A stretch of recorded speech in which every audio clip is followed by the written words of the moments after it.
ముక్కునున్న బంగారు కమ్మి వంటిది. అర్థమైందన్నమాట. వివేకం లేని సుందర స్త్రీ ఎలాంటిదని పోలుస్తున్నాడు దేవుడు? పంది ముక్కునున్న బంగారు కమ్మి వంటిదట. మాట అర్థమైందా?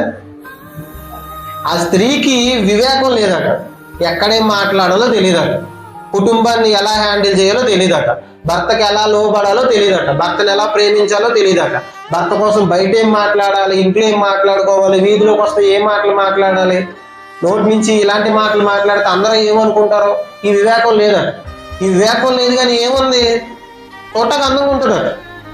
వివేకం లేదట, సుందరంగా అందంగా ఉంటుందట. ఇప్పుడు వివేకం లేని ఆ సుందర స్త్రీని దేవుడు ఏమంటున్నాడు? ఎలా పోలుస్తున్నాడు అంటే పంది ముక్కుకి ఒక బంగారు ముక్కు గుడక తీసి, అంటే బంగారు కమ్మ తీసి పెడితే ఎలా ఉంటుందో అలా ఉంటది. నేను చూస్తా.